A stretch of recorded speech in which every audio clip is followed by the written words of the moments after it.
Oke, ya kita jumpa lagi pada pelajaran IPS.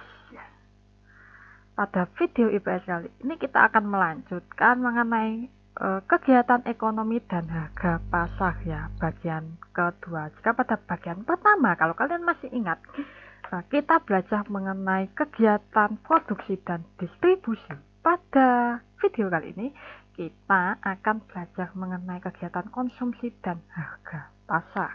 Cekidot. Kegiatan konsumsi.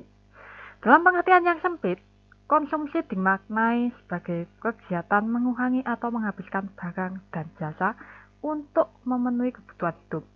Bahkan dalam pengertian sehari-hari, konsumsi artinya makan dan minum.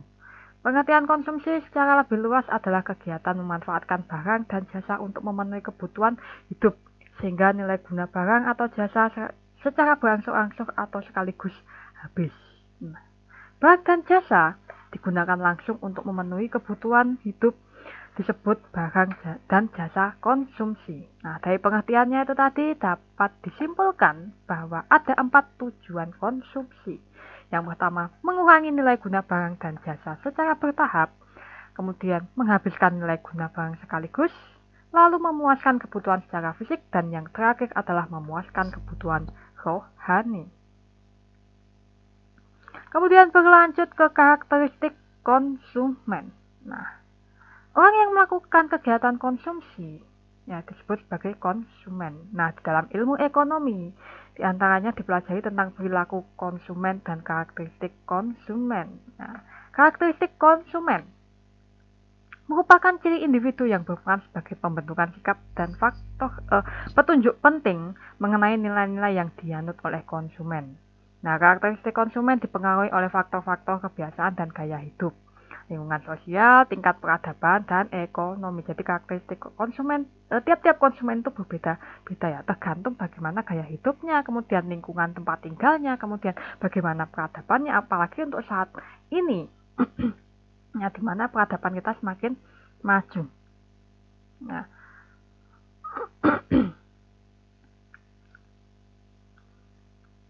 kemudian perilaku konsumen.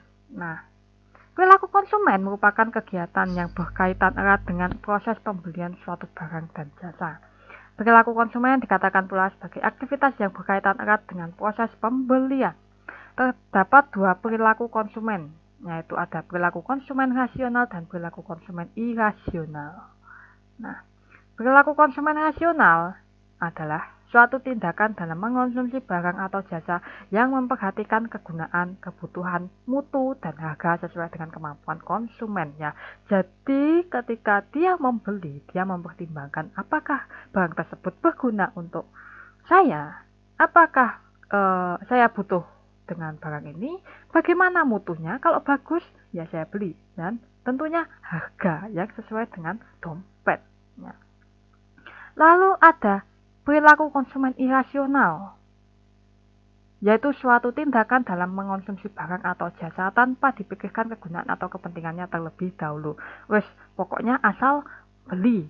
Ya, entah itu bisa menguras kantong atau tidak, bahkan apakah kita butuh barang tersebut. Nah, itu termasuk konsumen irasional. Jadi dia tidak mempertimbangkan apakah gunanya, apakah dia butuh, kemudian kondisi kantongnya atau kondisi dompetnya seperti apa. Nah, itu adalah contoh perilaku konsumen yang irasional.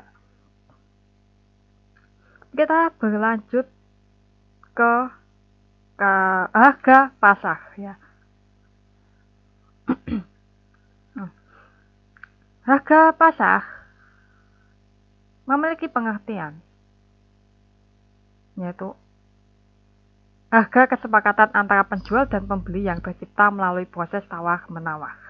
Pada tingkat harga ini, produsen atau penjual bersedia memberikan barang atau jasanya dan konsumen atau kita sebut sebagai pembeli bersedia membayarnya.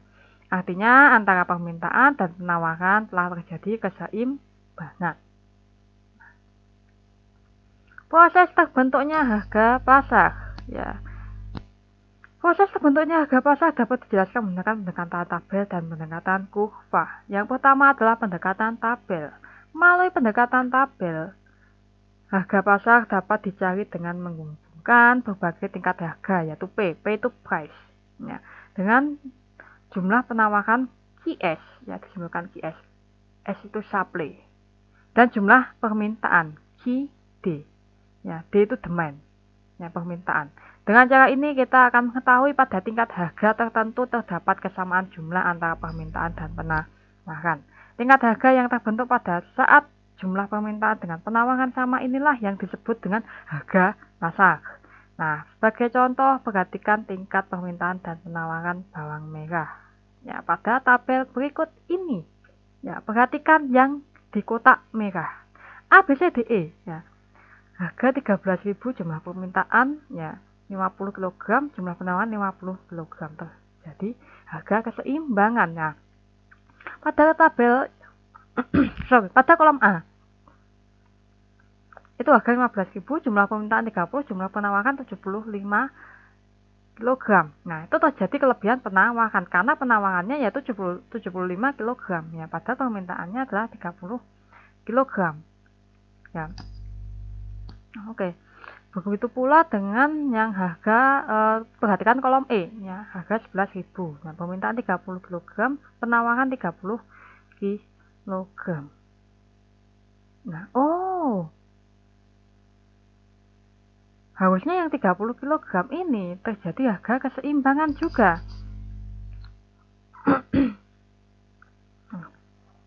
Oke. Nah, tapi yang saya sorot ini adalah yang C ya, yaitu 50 kg dan 50 kg ya, harga keseimbangan. Sebenarnya yang 30 kg dengan 30 kg ini juga harga keseimbangan.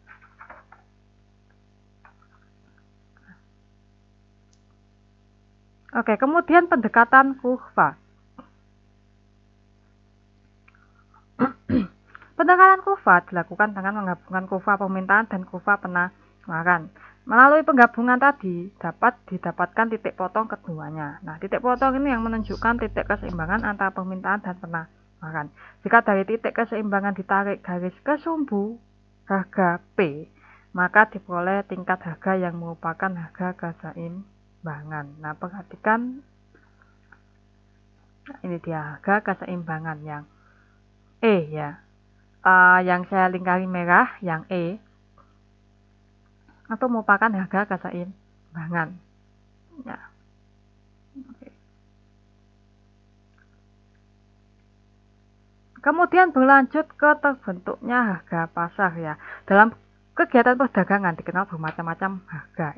Di antaranya istilah tersebut harga pasar, harga beli, harga perolehan, harga pokok penjualan, harga jual, dan harga yang ditetapkan oleh pemerintah. Ya, mari kita jabarkan bermacam-macam yang harga ya, jenis harga. Yang pertama harga pasar, yaitu harga yang disepakati oleh penjual dan dengan pembeli pada saat terjadi transaksi jual beli. Kemudian harga beli. Ya. Harga beli merupakan harga barang pada saat barang itu dibeli. Ya, ketika saat kita beli, ya harganya itu harga beli yang kita dapatkan. Contohnya ada membeli sepeda motor seharga 17 juta, maka harga belinya adalah 17 juta. Nah. Kemudian harga perolehan, yaitu harga beli ditambah dengan biaya sampai dengan barang tersebut dapat digunakan. Nah, contoh perhitungannya perhatikan yang tulisan putih. Nah, harga sepeda motor 17.000, biaya administrasi 6.000, biaya balik namanya kayak ganti plat gitu loh. Ya, ganti plat nomor. Nah, nanti diperoleh harga perolehannya yaitu 17.506.000.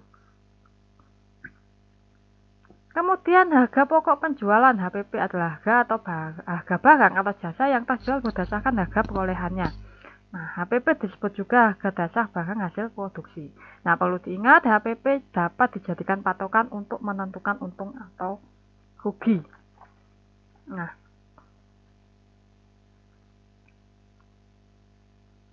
kemudian harga jual. Harga jual merupakan harga pokok penjualan setelah ditambah dengan laba yang diinginkan dan biaya penjualan lainnya.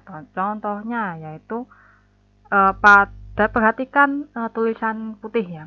HPP 85.000, laba 20%, 17.000, biaya angkutnya 5.000, maka harga jual kue ya ya yaitu 107.000.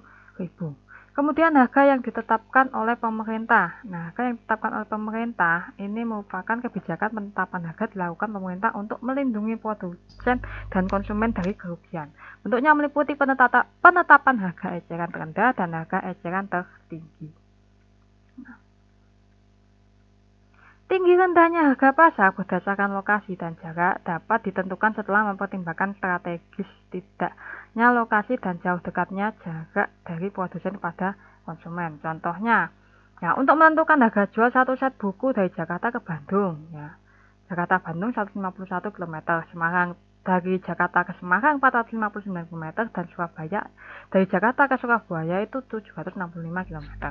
Nah, sedangkan harga pokok penjualan bukunya yaitu 1 juta. Laba yang diinginkan yaitu 10%, yaitu 100.000 ya bila diuangkan. Nah, kemudian biaya angkutnya Jakarta Bandung 15.000, Jakarta Semarang 45.000, Jakarta Surabaya 76.000. Ya makin jauh jaraknya kan makin mahal.